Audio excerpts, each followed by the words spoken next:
From the Library of Congress in Washington, D.C. Good morning.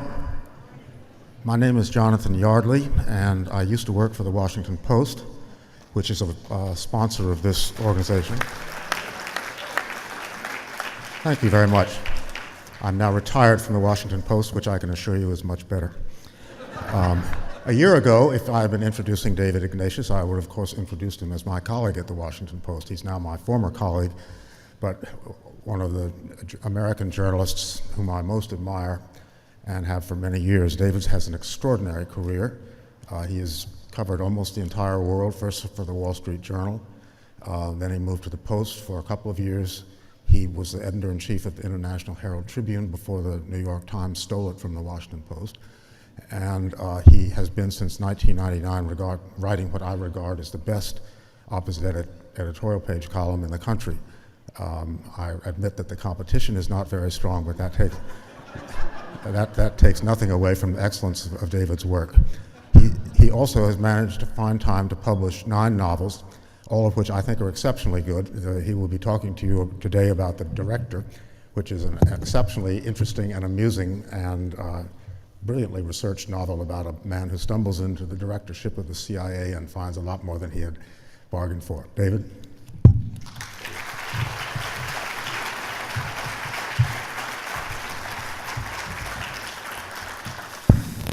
My thanks to John Yardley. It's terrible to call him a former colleague, but intellectually and emotionally, he's still very much part of our family. I just want to begin as somebody who makes his living as a journalist, a columnist, talking about contemporary affairs. Begin by saying what a pleasure it is to be at an event that is devoted to the book. That is a collection of people who love to read, who love to think, who love to be challenged in their ideas as opposed to reinforced and told that all the people they think are good and all the people they think are bad are terrible. And you realize, of course, that I'm referring to another part of our national life, which is the increasingly fragmented and I think enfeebling world of cable TV and many of the internet-driven media outlets that now make up our world. I worry sometimes that our common culture, the thing on which we build democracy that helps us as citizens make decisions about who's a good candidate, who's not a good candidate, all the things that the founders imagined were central to how our country was going to work are being eaten alive by modern media that has succeeded in fragmenting the audience. Now, once upon a time, there were big newspapers like the Washington Post, the New York Times, that gave you a sports page and local news and lifestyle and books and foreign news. And increasingly, we face competition from people who slice that big, broadly seen world into little pieces and give you not just the piece that you want, but the ideas about it that you want. And as I said at the beginning, who tell you the people you think are good guys are good, and the other ones are rotten bums. And so we, by being here this morning on a Saturday morning at something called the National Book Festival, we are standing against that culture. And we should all, they should hand us out little pins that say, "I'm a book person, damn it." I want to, before I begin, just note a column that I wrote this week, which was sort of weird in that it was not really the normal subject of a column, in which I took 2 things that were in the news this week.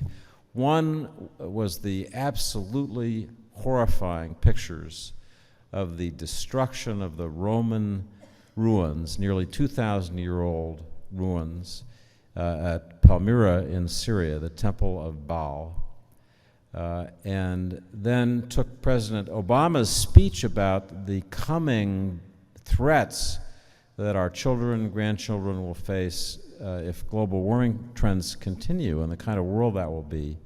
And then ask the basic question, why should we care?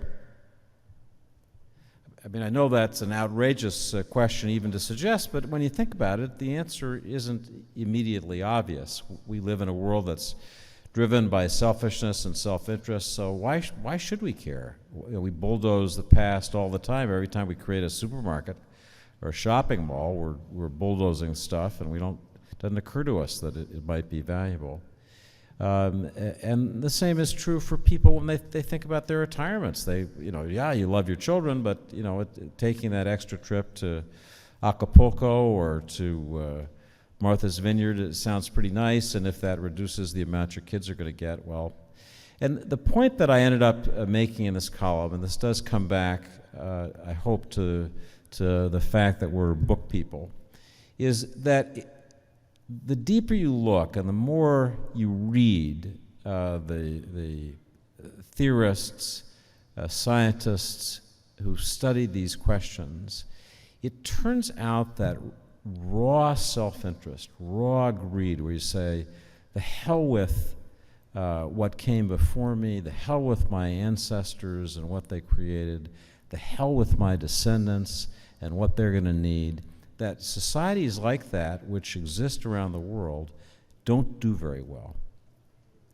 They don't reproduce themselves very well. It's the societies that learn to temper greed, thoughtlessness with the values of the book, with the values of reflection, of cooperation, of working together, that prosper, that become much more wealthy than other societies, that fight fewer wars, but if they fight wars, they tend to win them because they're better organized.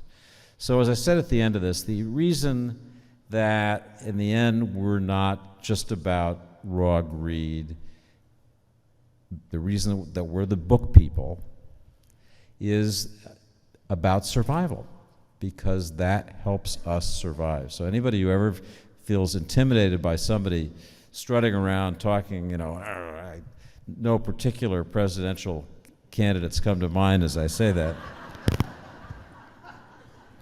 I want you to say, look at that person, look through the mop of hair, and I want you to say, cooperative societies that celebrate knowledge and make good decisions do better, sir.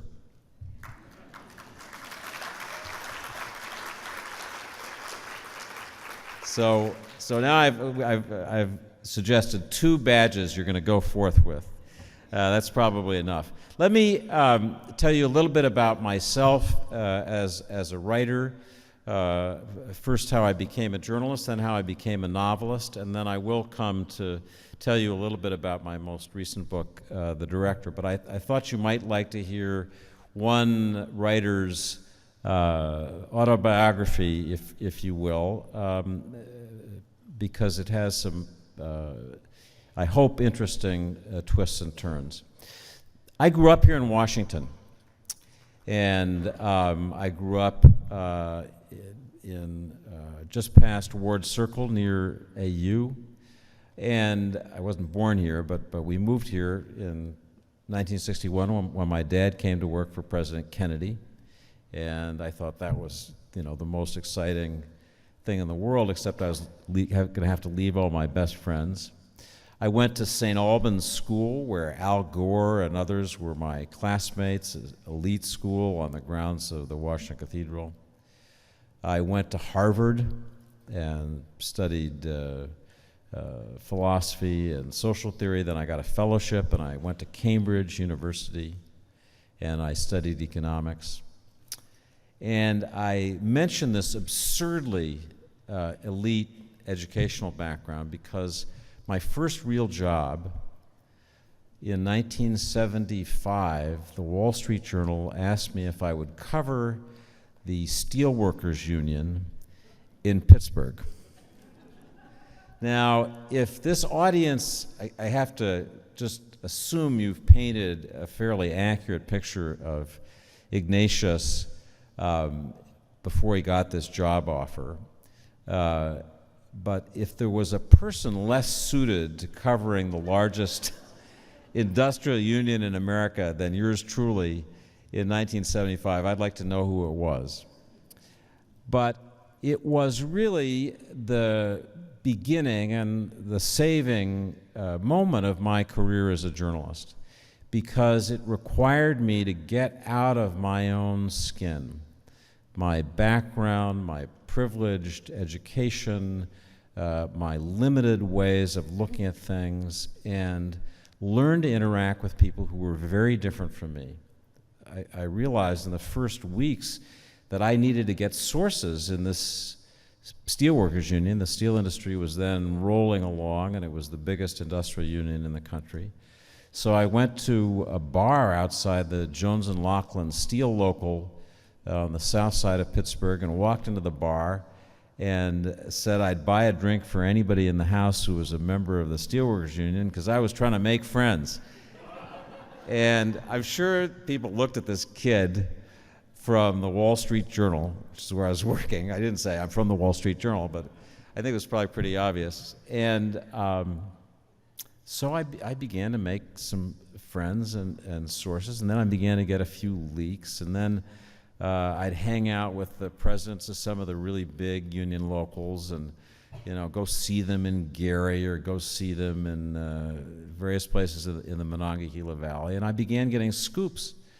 And one of the early days when I thought, I think I like this journalism business, I was walking across the lobby of the Shoreham Hotel, which is near here. Many of you probably know it. And in the biggest, fattest couches laid across that lobby were, maybe 80 steelworkers who were in negotiations with the steel companies, and they were all reading the Wall Street Journal. Because I had a scoop about what the negotiations were doing. And I remember walking, as a kid, 26, 27 by, and thinking, that's power. So I was, as I say, I was hooked. I hope she's arrived. Actually, it's probably better if she hasn't arrived, so I won't embarrass her. I met my wife, Eve, who's a computer scientist who, believe it or not, even in 1976 worked for a computer company, Burroughs. And I met her there, and I thought, wow, okay, this is it. So I invited her out the first Friday after I'd met her, and what did I invite her to do? I invited her to come watch my best source in the Steelworkers Union, who on weekends was a professional wrestler. He wrestled under the nickname Jumpin' Johnny DeFazio. Yeah, because when he won, and as you know in wrestling, there's somebody who always wins and there's somebody who always loses, the good guy and the bad guy. And Jumpin' Johnny was a good guy, and so he somehow, because he had didn't really have the figure for it, you wouldn't say, managed to get to do a flip, and so I brought this beautiful young woman, and after the match was over, brought her up to this guy, big sweaty guy in Speedo trunks, and said, Eve, I'd like you to meet John DeFazio.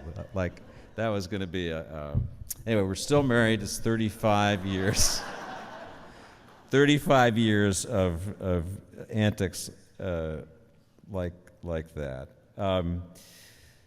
So I continued with the Wall Street Journal. I'm going to jump forward to what really made me a novelist, because it's a story that is at the seam between my life as a journalist and my life as a novelist, which has continued ever since. But it begins on a summer day in 1980. The Wall Street Journal had asked me if I'd be interested in covering the Middle East. I'd risen up quickly through various jobs. And I said, sure. I said, I don't speak any of the languages. I've never been there. I don't know much about it. The editor said, you're our guy. It was like a scene in that movie, Foreign Correspondent. So I did prepare to cover the Middle East. And I took somebody who'd been a senior official of the Jimmy Carter administration, bless his heart, took him out to lunch. And in the course of this lunch, he said, "You know, the Israelis just killed our man in the PLO." That stopped me. And I said, what do you mean our man in the PLO? And he said, "Oh, I shouldn't have said that." Oh. It didn't take long to figure out that the person he was referring to must have been a man named Ali Hassan Salameh, who was Yasser Arafat's chief of intelligence in Beirut, who had been killed by a car bomb the previous year in an operation that the Israelis all but advertised, because they had been, in fact, trying to kill him for many years, regarding him with some reason as their leading terrorist adversary. And in some way that I didn't then understand, this person, Ali Hassan Salameh, had been our man in the PLO. So it's 1980. I spent most of the next 2 years in and out of Beirut. Beirut in that period was a city that was divided. There was shelling east to west. There were snipers who patrolled the boundary line between east and west. So it was a place where often you couldn't move around much in the afternoons, and I began to contrive to, when the shelling started, find myself with somebody in the Arab world who might know about this, who might have had some contact with Ali Hassan Salameh and the people around him. And so over a process of 2 years, pulling, one thread, another thread, thinking about how they fit, literally over that time, I finally had enough detail to write a story that appeared on the front page of the Wall Street Journal in February 1983, saying, it opened with the scene when President Jimmy Carter was informed that this CIA asset, who'd been the top intelligence officer of the PLO, had been assassinated. And then it went on to talk about some of the things he'd done, about why the Israelis had targeted him, the extent to which he was, by their definition, maybe by anybody, is a terrorist, but the many, it really was thousands of American lives that he had saved after he got into this relationship. So it was a big scoop on the front page.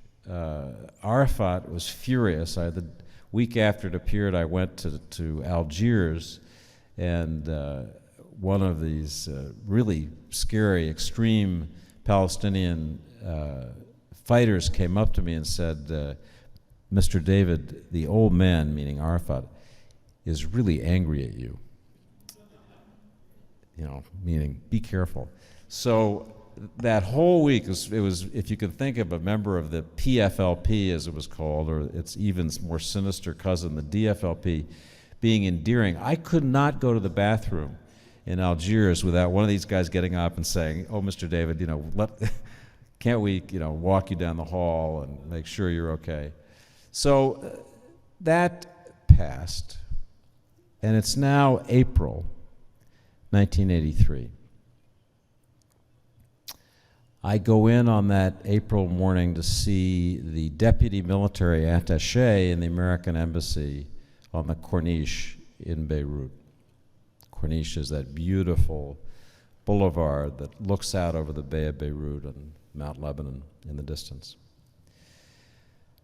I have a long conversation with him in which, in retrospect, he is absurdly optimistic about the ability of the United States to train Lebanese militias and stabilize the country, a conversation I have to admit I've been having now for 35 years with various American officials, and it doesn't get any more true over that time, but it's each time enunciated with great conviction by nobody who believes in our ability to train like a member of our special forces.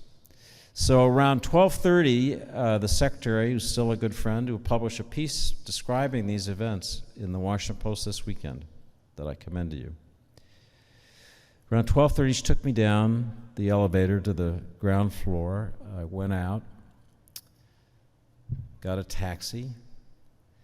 At 1:07, approximately, the biggest car bomb that had ever been seen in Beirut, and that's saying something, detonated in front of the embassy and ripped that building apart. Maybe you remember the photographs. I've described it as if the flesh and bone of a body had been just ripped from it, leaving the innards.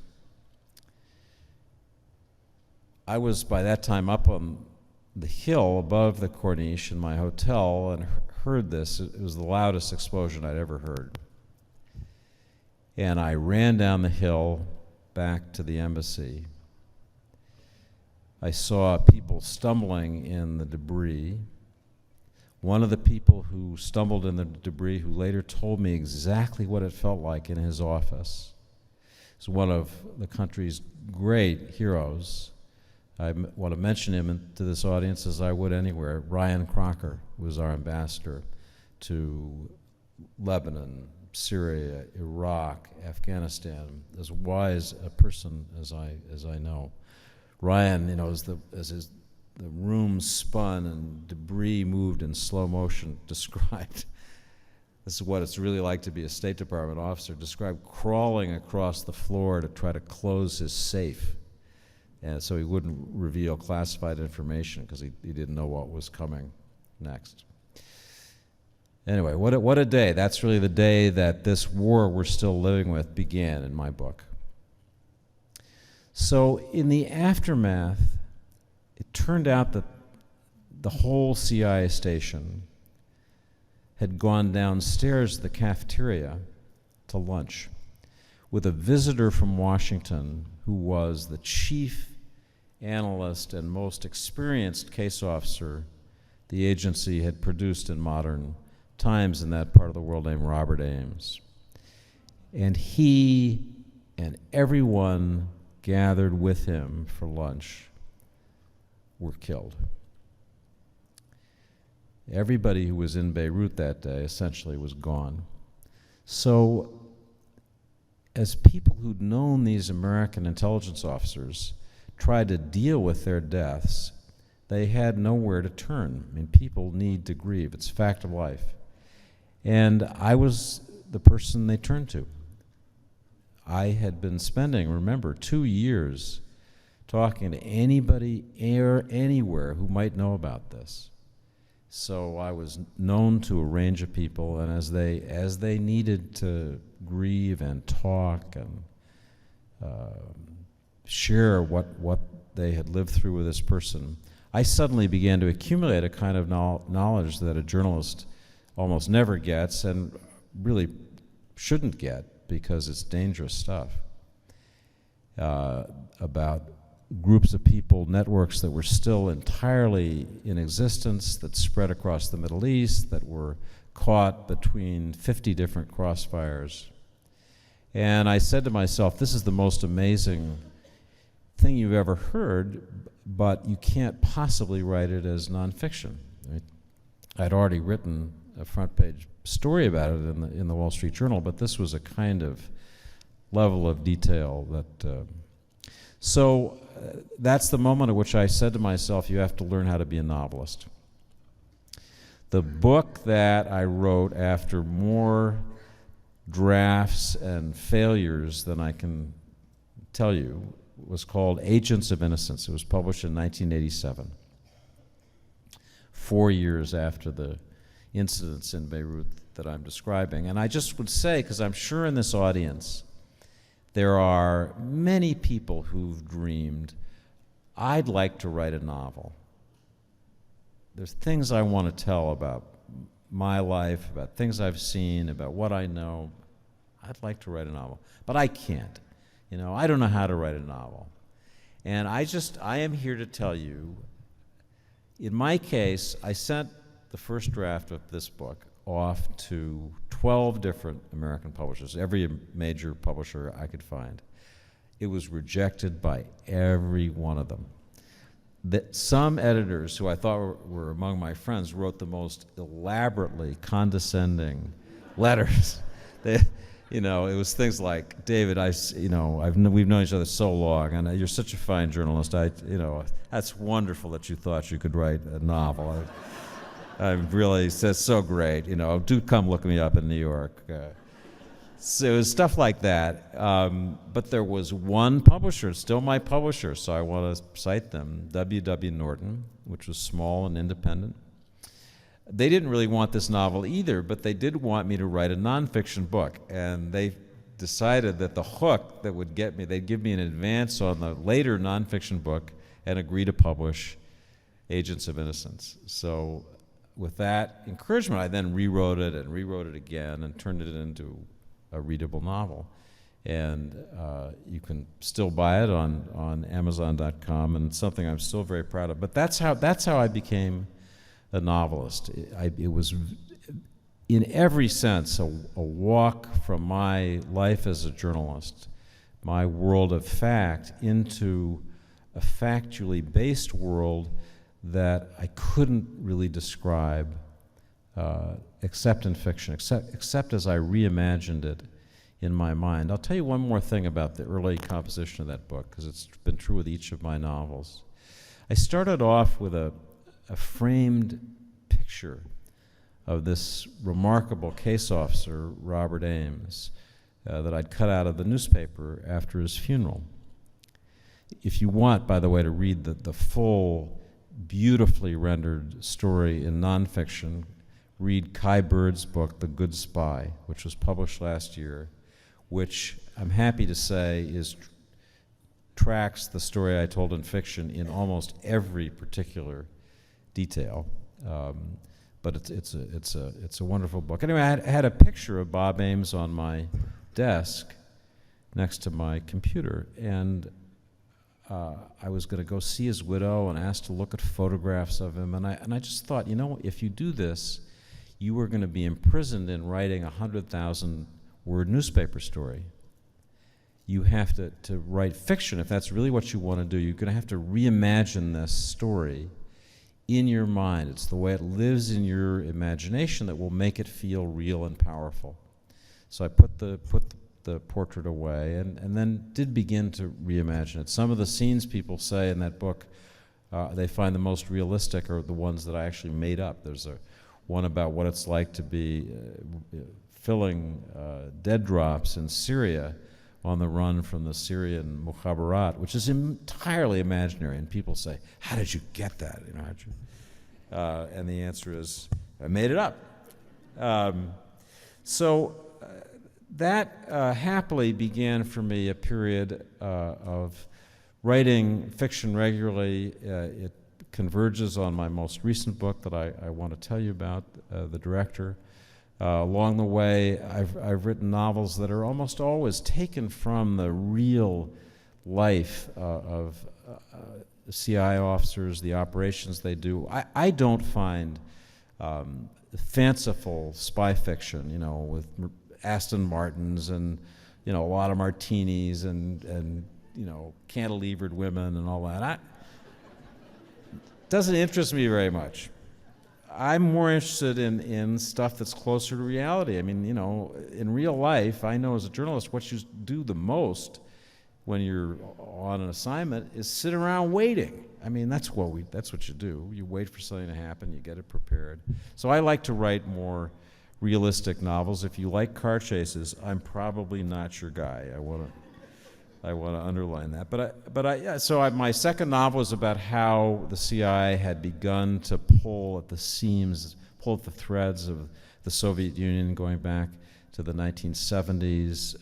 My third novel was about the just torture chamber that was Saddam Hussein's Iraq, again reported in great deal on the ground. My fourth novel was about French corruption, and it so offended the French that my French publisher wrote me a letter saying, this book is an insult to the nation of France, and we, whatever their distinguished house, the Maison de such and such, will refuse to publish this book or any book by you ever again. So fortunately, I found another French publisher. I wrote a novel about Al-Qaeda called Body of Lies that has the distinction, if that's the right word, and I think it is, of having been made into a movie with Leonardo DiCaprio, or as we say in our house, Leo, who I was able to introduce to my 3 then teenage daughters.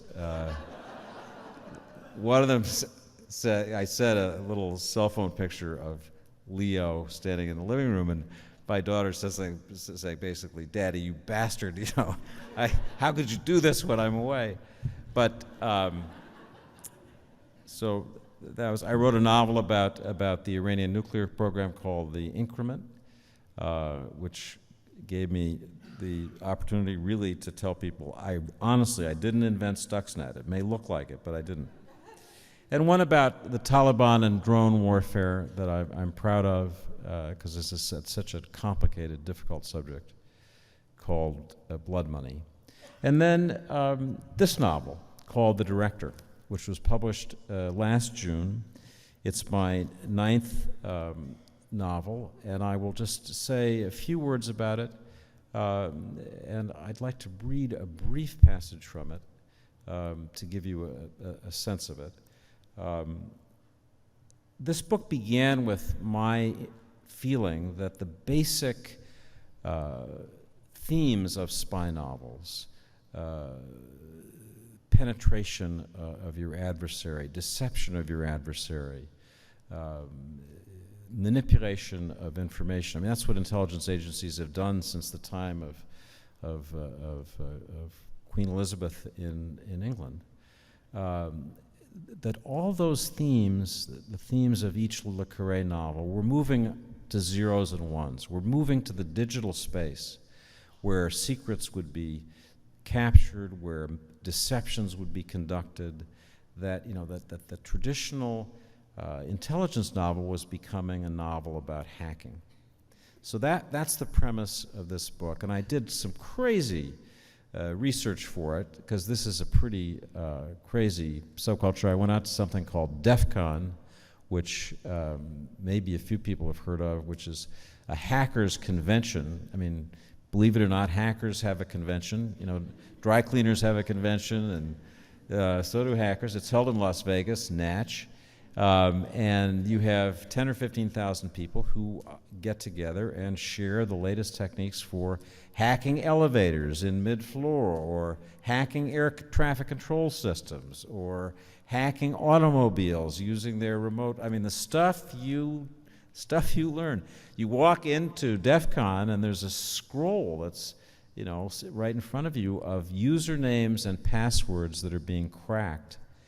They're being hacked and disclosed on the screen in real time. Everybody around you, their phones are being captured, hacked, decrypted.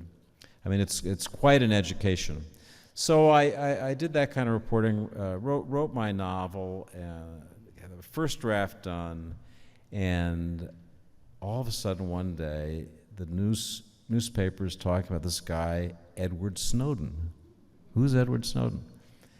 And I had that horrible feeling that a novelist gets from time to time, that real life had suddenly become so much more interesting than my novel.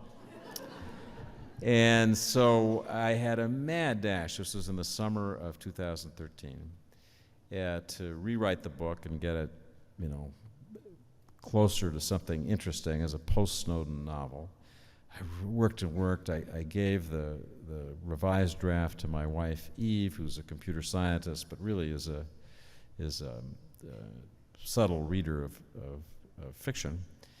And when you ask somebody for their opinion, and we always say, "I want your honest opinion, really." And what we mean is, I want you, an honest person, to tell me this is good. and everything in us, all of us, wants so much in that moment to say, "You worked so hard on it. It's so good." We want to give the person we love the reward. And my wife, thank goodness, said, I think it's not there yet. And at that point, I had 6 weeks before Norton would basically take what I had, and that's it. And so I just blurted out to Eve, this is the way I wish I'd written it. I could do this with this character. I could do that. Here's how to make it all hang straight on a hanger. You know, it was a synthetic moment where you suddenly. So she said, "Well, write that." So we had a wild 6 weeks, and the book that I have here is the product of it. The nicest thing, if you're an op-ed columnist about writing fiction, is that you don't have to condense, and I want to say falsify, what you think in 750-word nuggets. I mean, that's the word limit for each of my columns, 2 a week, 2 slices a week, each 750 words.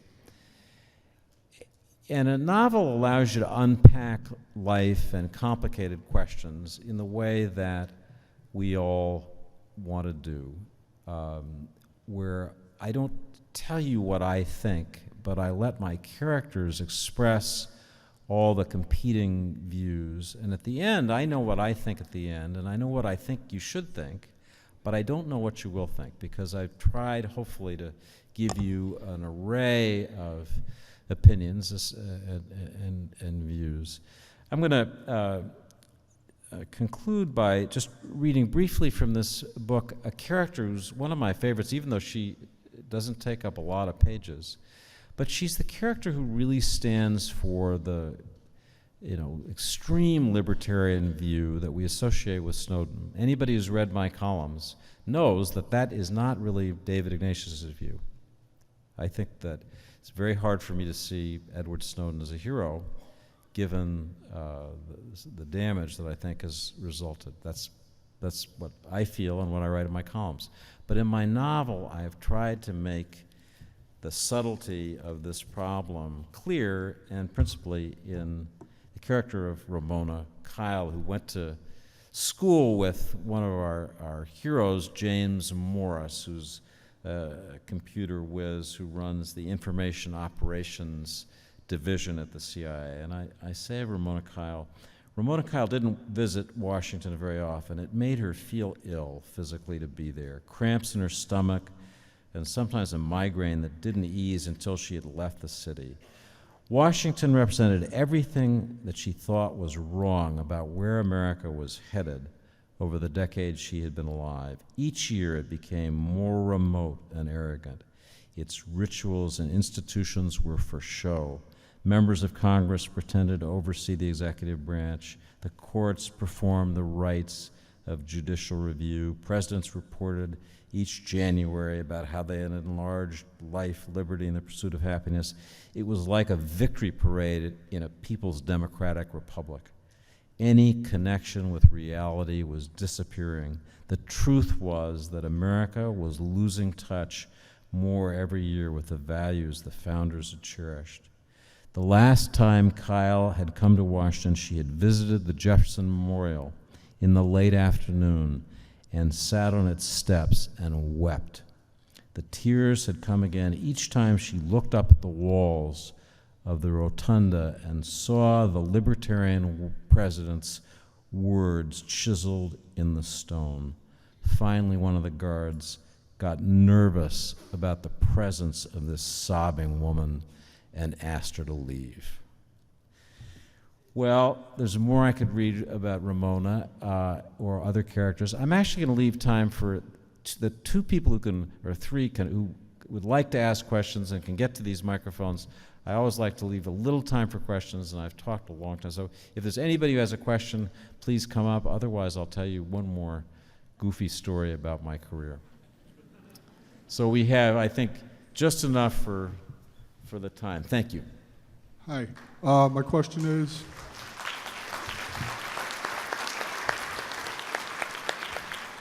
you mentioned having lunch with the government official who slipped that the Israelis had killed the CIA man and the PLO.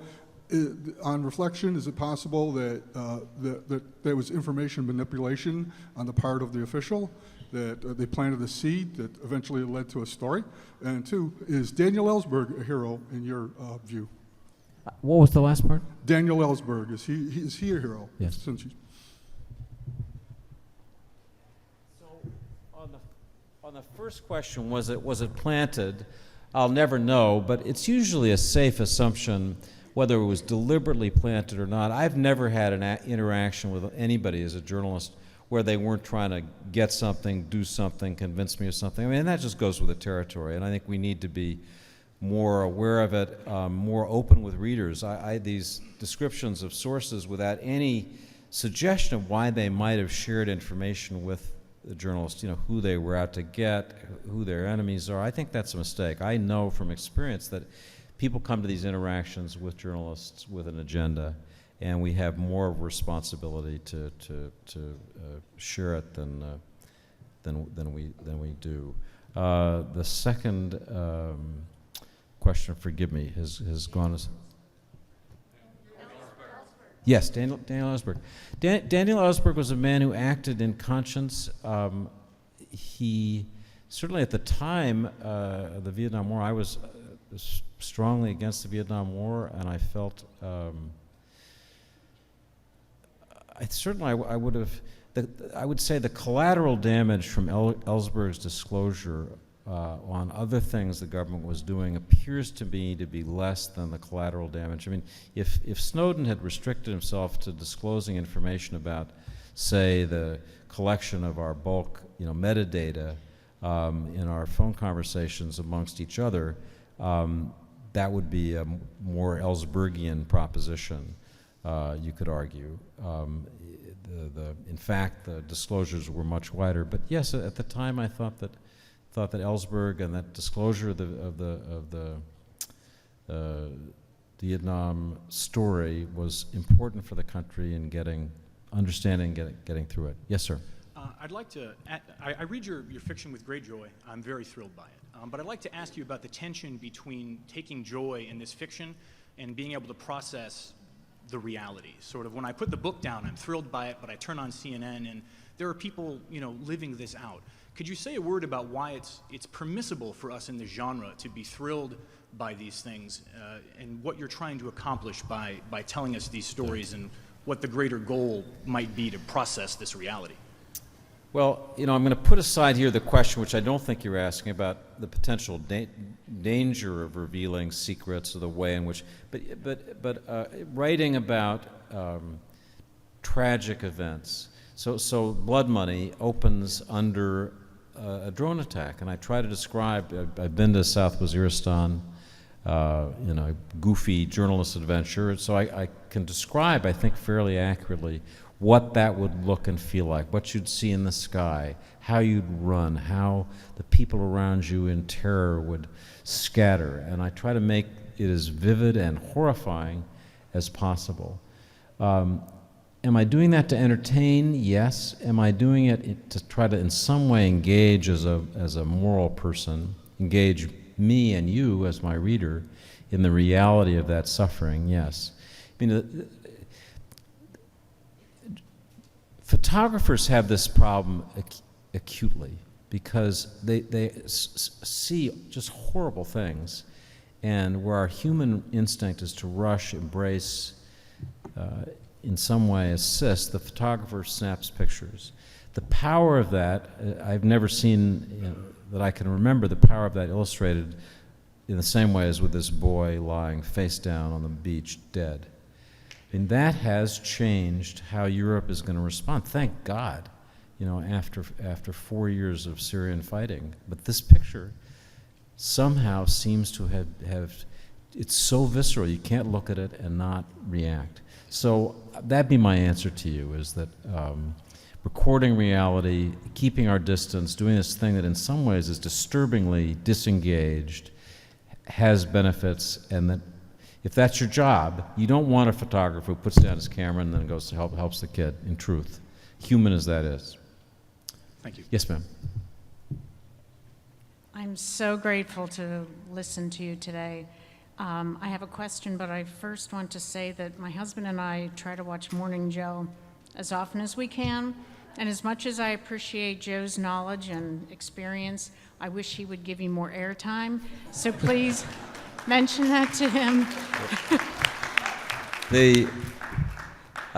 Your nice said, as you know, there was a little flap yesterday Gosh. about some comments that I made that were questioning the prevailing wisdom on that show that Hillary Clinton has committed a great scandal with these emails. And I just was noting that in the view of a half dozen people who prosecute cases in the area of national security, there's no criminal violation here.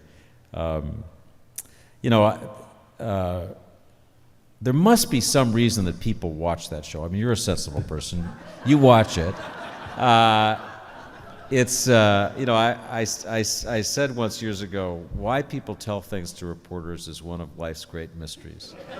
And you could, but people do like the show. It's got a chemistry, got electricity, and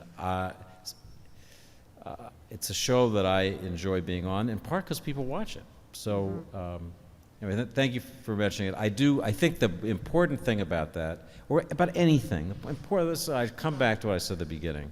We're in the business of challenging each other, challenging the conventional wisdom, the prevailing ideas, and too often we've gotten in the business of going along with, yeah, Joe, yeah, Fred, 100% right. And that's not our job, and so I have to pull myself back. I think I'm as guilty of that as anybody. Let me take one more question, and then we'll finish. Thank you, David, for speaking to us this morning. I had a question that kind of touches on those remarks that you just made. I wanted to get your reaction. There was an interesting revelation in the Senate report on detention and interrogation that allegedly the CIA gave preferential treatment to an author, Ronald Kessler, and the book CIA at War, and it resulted in Kessler changing his description of those practices in the book. And just wanted to get your response to that allegation that perhaps the CIA or gives preferential treatment to certain authors, and I guess what is your response to that? Like, should they be doing that or not? I don't know anything about that case at all. In truth, I haven't seen that book. I know Kessler, but I don't know the book, so I can't speak to the details of that. I'd like to see an intelligence service that is at once more secret, more truly clandestine, that can steal the secrets that are really needed to keep the country safe, but is also more open about the information that it gets. I think it's that information. There's no need that a lot of it needs to be so classified. It should be there. I once thought it should, our government should put information that's important up on the web so that people know what's going on. And I'd love to see more of that, not less. So less preferential. Joe, come in. We have some things we'd like to tell you. No, put it up on the web and let Joe find it there. On the particular case, I just don't know. So I'm over time. Thank you very much for coming. This has been a presentation of the Library of Congress. Visit us at loc.gov.